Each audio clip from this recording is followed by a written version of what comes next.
No episódio anterior. Dias depois, uma luta intensa em um telhado se inicia. De um lado, um cara cabeludo não identificado, e de outro, um garoto misterioso com uma Chinook no Hono na testa, assim como Tsuna, porém da cor azul. E a pergunta que fica é, quem é esse garoto? E por que ele tem uma foto de Tsuna? Katekyo Hitman Reborn, parte 3, Batalha dos Anéis, ato 1, o treinamento. Na noite anterior, a gente ficou sabendo que o pai de Tsuna tá para voltar para casa depois de 2 anos fora. Ele sempre foi bem ausente com a família, e o emprego dele nunca ficou muito claro. Às vezes ele dizia que lidava com escavação de petróleo, ou até mesmo controlava o tráfego de locais em construção. Tsuna nunca engoliu isso, mas a mãe dele aceita numa boa. Tsuna então sai com o pessoal. Kyoko diz que se sente aliviado de Tsuna não ter mudado depois de tudo que aconteceu, mesmo ela não sabendo exatamente o que aconteceu. Mas antes que ele pudesse dizer qualquer coisa, aquele garoto da chama azul cai do céu do nada em cima dele. Ele havia sido atirado com tudo do prédio que estava ali na frente, e logo em seguida o responsável desce para continuar a luta. Tsuna percebe a Chinook no Hono na testa dele, porém não há tempo para explicações. O garoto tenta levar Tsuna a um lugar seguro, mas acaba atingido. Gokudera e Yamamoto então se prontificam a ajudar, mas são derrotados com extrema facilidade. O garoto então se levanta, tenta continuar lutando, enquanto Reborn dá as luvas a Tsuna e atira a Chinook-dan, já que a bala nova, a Kogoto-dan, deixaria o corpo dele dolorido por semanas. Porém, como já era de se imaginar, o poder da Chinook-dan não foi o suficiente. Uma explosão acontece, o garoto diz que seu nome é Basil e que ele foi enviado pelo seu mestre até o Japão para entregar a ele uma caixa com 7 anéis. Jin aparece para ajudar, mas não adianta muita coisa. O inimigo pega a caixa e vai embora. Reborn dá uma bronca em Yamamoto e Gokudera, dizendo que eles só atrapalharam com seu nível de força baixo. Reborn cita que aquele cara também faz parte da Vongola. Eles então levam Basil até o hospital, e Reborn explica que aqueles anéis se chamam Half Vongola Rings, anéis inestimáveis para a família que já geraram muito derramamento de sangue no passado. Porém, os anéis que Basil tinha eram falsos, os verdadeiros estavam com Jin o tempo todo. Tsuna, como sempre, não quer assumir a responsabilidade e vai para casa. Chegando lá, ele encontra seu pai dormindo depois de ter enchido a cara. Ele então vai para o seu quarto pensando no caos que a sua vida vai se tornar daquele dia em diante. Iemitsu é o nome do pai de Tsuna, e logo de manhã cedo já começou a mostrar o seu jeito brincalhão jogando o lambo para cima e tentando puxar um papo com seu filho sobre o anel. Tsuna nem percebia que estava usando aquilo, então foi falar com Reborn. Ele explica um pouco melhor quem era aquele cara cabeludo. Seu nome é Squalo e dentro da Vongola existe uma unidade de assassinos chamada Varia, e ele é um de seus membros. Segundo Reborn, as cópias dos anéis eram convincentes o suficiente para enganá-los por pelo menos 10 dias. E nesse meio tempo, o intenso treinamento irá começar, com todos os 7 membros escolhidos para ter um dos anéis. E eles são Tsuna, Yamamoto, Gokudera e mais 4 que ainda não foram revelados. Depois disso, a gente descobre que Iemitsu sabia de tudo sobre a máfia, e agradece Reborn por ter tomado conta de seu filho nesse meio tempo. Mas a sua relação exata com a máfia ainda não foi revelada. Reborn explica que esses 7 anéis são relíquias da família passadas de geração em geração. É dito que o primeiro chefe da Vongola representava algo como o céu, e por conta disso, cada anel representa uma das 7 cores do arco-íris. Laranja, o anel do céu, que colore e envolve tudo. Vermelho, o anel da tempestade, o vento que sopra violentamente. Azul, o anel da chuva, a torrente de água que varre tudo. Amarelo, o anel do sol, aquele que ilumina o glorioso céu. Violeta, o anel da nuvem, flutuante, não pode ser alcançado por ninguém e segue o seu próprio caminho. Verde, o anel do trovão, o relâmpago que possui um poderoso ataque. E por fim, índigo, o anel da névoa, a ilusão que não pode ser capturada. Até o momento só sabemos que Tsuna é o céu, Gokudera a tempestade e Yamamoto a chuva. Tsuna não queria de jeito nenhum envolver seus amigos nisso, e tentou convencê-los a devolver os anéis. Mas ao perceberem a magnitude do problema, eles jamais deixariam Tsuna sozinho. Além de que eles queriam uma revanche digna contra o Squalo, depois daquele vexame que eles tiveram antes. De repente, diante deles, o Guardião do Sol aparece, e ele é Sasagawa Ryohei. A chupeta de Reborn começa a brilhar, e então Koronero, um dos arcobalenos, aparece para ajudar no treinamento, já que eles tinham pouco tempo e Reborn não teria como treinar os 7 ao mesmo tempo. Koronero vai ser o mestre de Ryohei, e segundo ele, dentre os 7, o boxeador é o mais fraco, porém caso ele consiga aguentar o treinamento, pode acabar virando o mais forte do grupo. Em seguida, vemos o pai de Yamamoto cortando peixe de uma forma super habilidosa, e então é revelado que ele era um mestre de Kendo, e vai ser ele que treinará seu filho. Gokudera pede para ser treinado pelo Dr. Shamal, porém ele se recusa, deixando Gokudera arrasado. E Reborn, como esperado, vai treinar Tsuna. Por fim, descobrimos que o guardião da nuvem é Hibari Kyoya, e o seu mestre será Dino Cavalloni. Hibari não tá nem aí pra esses lances de máfia, ele só topou porque Dino parecia alguém forte o suficiente para ele enfrentar com todo o seu poder. Tsuna tem que subir um paredão em pelo menos 2 dias para concluir a primeira fase do seu treinamento físico. Reborn fala um pouco sobre as outras gerações da Vongla, dizendo que cada chefe tinha uma arma diferente, entre pistolas, facas e até mesmo um garfo. Mas apenas um usava luvas como Tsuna, e ele era o primeiro Vongola, o céu fundador de tudo e tido como o mais forte dentre eles. E esse treino que Reborn está passando pro Tsuna é baseado no que o primeiro fez. Tsuna pra variar reclama um monte, mas leva um tiro de Shinnokidan pra dormir como se fosse morrer, assim fazendo seu corpo se recuperar mais rápido. Dino e Hibari começam a treinar, e depois de facilitar pro garoto, ele acabou levando uma bela porrada na cara, assim percebendo que vai ter que lutar a sério dessa vez.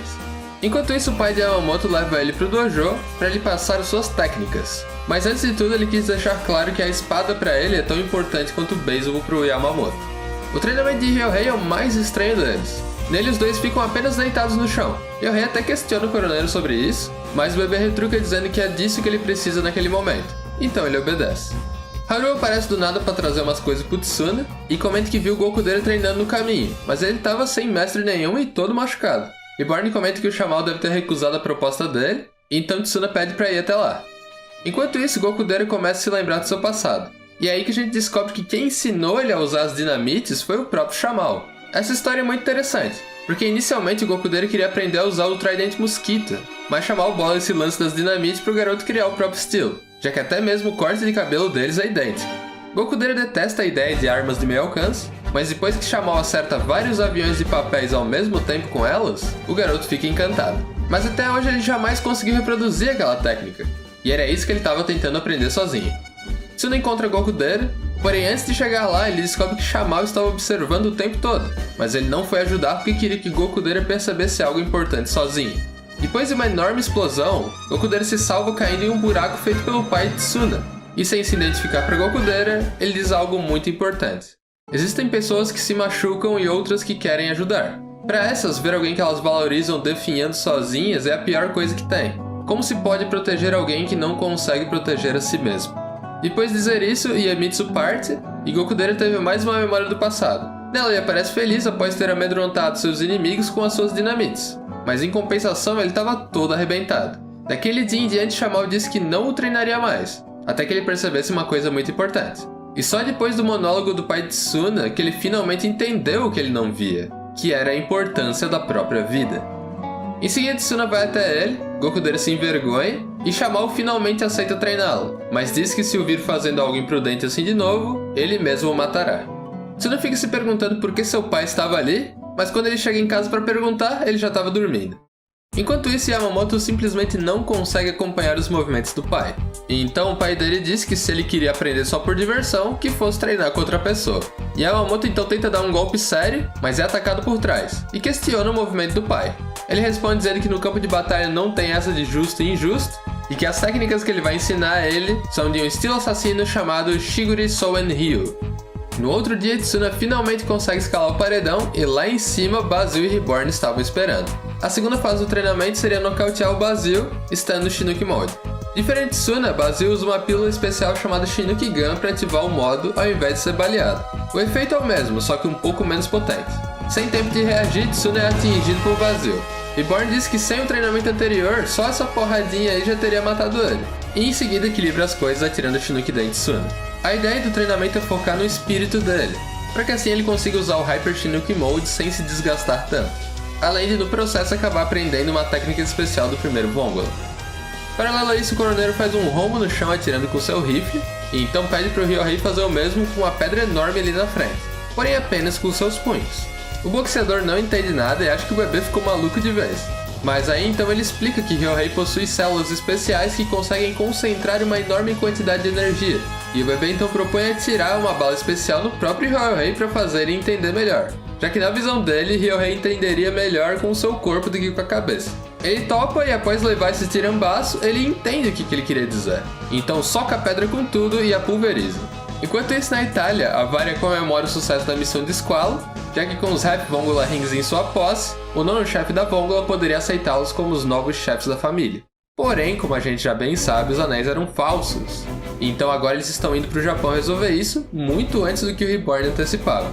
Yamamoto concluiu o treinamento de seu pai. Pode parecer estranho, mas o mestre do Shigure Soen Ryu só mostra uma vez as técnicas para o seu discípulo, então se Yamamoto não conseguir masterizá-las sozinho, o estilo morrerá. Por conta disso, ele continua treinando por conta própria. Enquanto isso, Gokudeira ainda tinha dificuldades em aprender a técnica de Chamao. O doutor até tenta dar umas dicas envolvendo paquera, mas o Gokudeira não entende nada que ele está falando.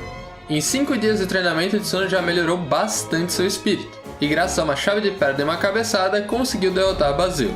Chegando em casa, Iemitsu diz que a Varia chegou no Japão, e que a primeira unidade enviada foi a de Leviathan, o Guardião do Trovão. O pai de Tsuna se preocupa com a segurança do Guardião do Trovão deles, já que segundo ele ainda é muito inexperiente. Tsuna não entende nada, e pra fechar, Bazil revela que o pai de Tsuna era o mestre dele, o que o deixa super confuso, mas eles não tinham tempo para explicar mais detalhes. Tsuna e os outros saem à procura do Guardião do Trovão, e no caminho se encontram com Kyoko e Haru.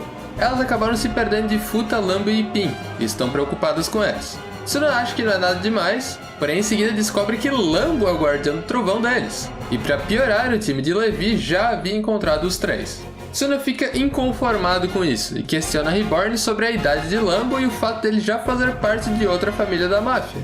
Reborn diz que isso só aconteceu uma vez na Vongula, e foi na era do primeiro. Lá ele chamava para a família quem ele gostasse. Então nesse primeiro grupo teve de tudo, desde reis, militares, rivais mafiosos e um religioso. Quando os pequenos seriam atingidos, Ryohei aparece para os defender. E não só ele, Gokudeira e Yamamoto também chegaram para dar um reforço. Levi aparece, mete medo no Lambo, já que eles eram os dois guardiões do trovão, e em seguida vários outros guardiões aparecem, inclusive o Squalo, que pergunta quem era o guardião da chuva, e Yamamoto prontamente responde que é ele. Squalo e Levi ficam discutindo para ver quem que vai meter a porrada primeiro, mas o que realmente chamava a atenção de Reborn era o líder deles, Zanzus. Quando Zanzus se prepara para atacar, é interrompido por Iemitsu, que diz que vai resolver essa pendência do jeito certo. Então revela o seu cargo na máfia. Ele é um conselheiro externo, ou seja, ele faz parte da Vongula e não ao mesmo tempo. Em casos extremos como esse, a sua autoridade só fica abaixo da do chefe da família, no caso o nono. Mas na votação de sucessor, o voto deles tem o mesmo peso. O que provavelmente aconteceu é que cada um votou numa pessoa diferente, por isso os anéis vieram divididos. Iemitsu estava investigando as ações da Varia e resolveu fazer algumas perguntas diretamente ao nono. E o que ele disse em uma carta era o que ele suspeitava. O nono mudou de ideia e resolveu escolher seu filho Zanzus para ser o novo chefe da máfia. Então, já que ficou em 1 a 1, Iemitsu disse que vai resolver isso fazendo uma batalha Vongula tradicional, onde os candidatos a guardiões irão se enfrentar em batalhas de 1 a 1 com o mesmo elemento.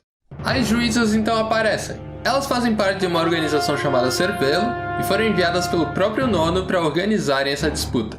Só que se o nono é um dos interessados no resultado, isso fica meio suspeito. Iemitsu contesta essa decisão e ainda diz que nunca ouviu falar nessa organização antes, mas elas só ignoram dizendo que se o nono falou, tá falado. Então ele só aceita e a disputa vai começar à meia-noite no colégio Na Memória. Lá elas darão mais detalhes. Em casa, Tsuna já estava surtando e questiona Reborn sobre a necessidade dessa luta. Ele diz que também acha a decisão do nono muito estranha e que não parece algo que ele faria normalmente.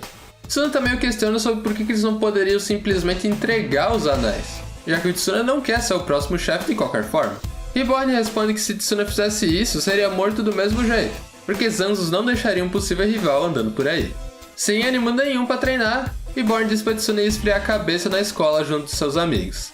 Gokudeira e Yamamoto dão uma animada em Tsuna, dizendo que ele não tá sozinho nessa.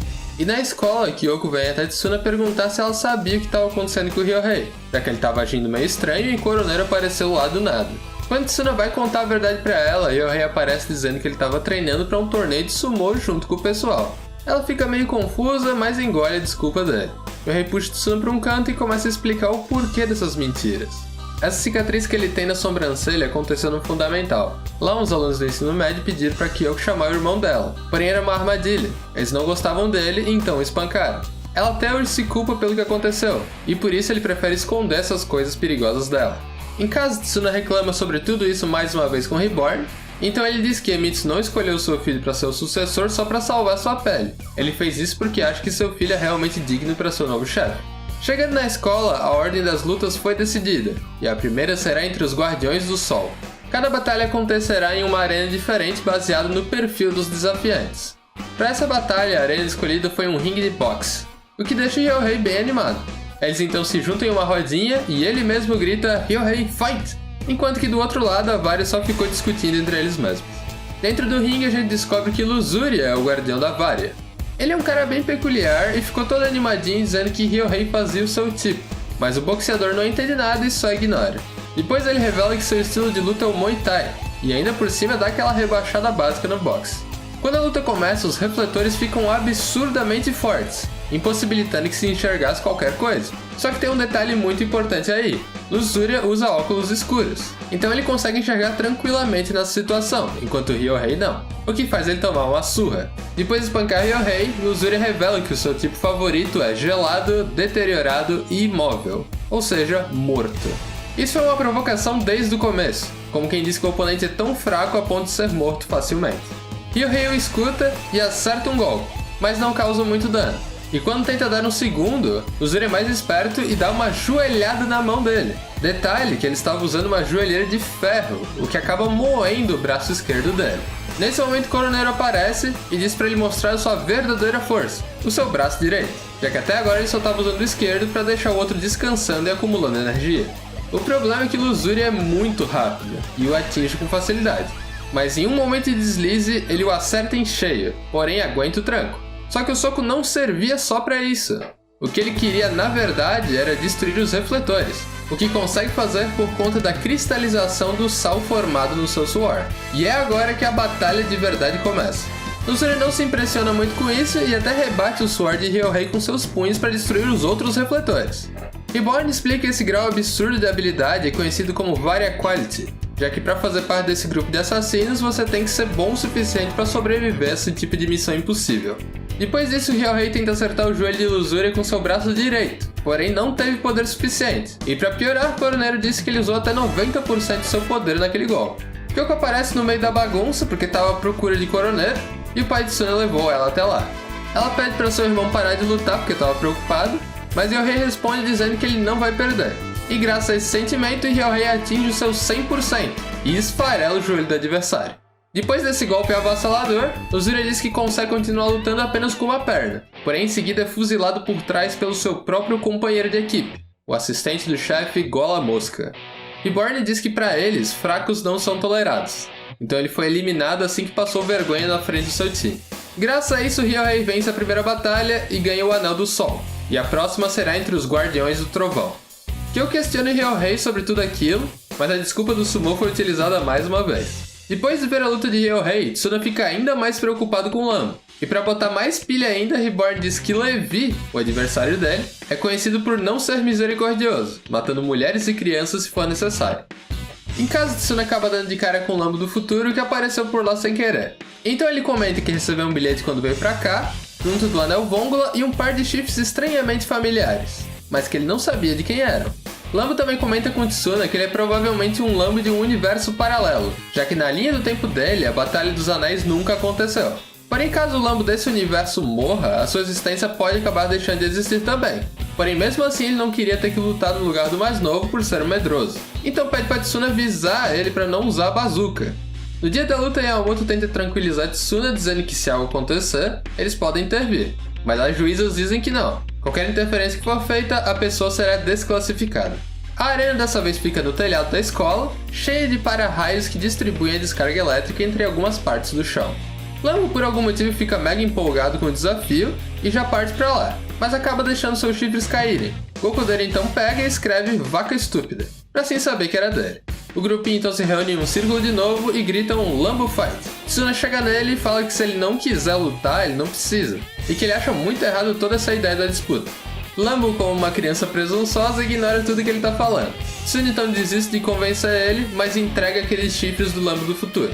A partida começa, Lambo é eletrocutado pelo para-raio, mas sobrevive sem muitos danos. Isso aconteceu porque a pele dele possui uma habilidade especial chamada Elétrico Kuoyo, que torna ele basicamente um para-raio humano. Levi não perde tempo e mete uma picuda na criança. Lambo chora e atira a bazuca contra si mesmo, contrariando o aviso do Lambo do futuro. O seu eu de 10 anos do futuro então aparece, diz que já previa que isso fosse acontecer e então decide lutar mesmo assim. Ele tenta usar o seu golpe especial, Elétrico Cornata, em Levi, mas o assassino também tinha os seus truques. Ele lança uma série de guarda-chuvas ao redor dele e dispara uma intensa descarga elétrica. Lambo do futuro então começa a chorar também, e atira Judo em Bazooka contra si mesmo mais uma vez, trazendo à tona o Lambo de 20 anos no futuro. Quando ele chega, percebe que foi trazido pela Juno em Bazooka e comenta que não esperava ver o grupinho de novo, mas não continua esse raciocínio. Levi então tenta usar o mesmo truque mais uma vez, porém esse Lambo nem dano sentiu, já que agora o seu elétrico Kuoyo consegue reverter praticamente toda a descarga elétrica pro prédio. Lambo então vê aqueles chifres estranhos no chão, pega um deles e lê os dizeres vaca estúpida, mostrando que mesmo 20 anos depois ele ainda havia guardado os mesmos chifres. Lambo então os bota e tenta dar mais um elétrico cornata. O pessoal fica mega preocupado por ele ser um golpe de curto alcance, porém dessa vez ele consegue criar um baita chifre com a corrente elétrica. Lambo atinge Levi em cheio, porém no momento mais crítico o tempo acaba e o Lambo do presente volta. Levi não perde tempo e começa a pisotear ele como se não houvesse amanhã. E quando ele ia dar o golpe final, Tsuna aparece e se mete no meio da luta, dizendo que se ele tiver que assistir os seus companheiros morrerem, ele jamais conseguiria se perdoar, não importa o quanto tempo levasse. E por conta disso, Tsuna é desclassificado.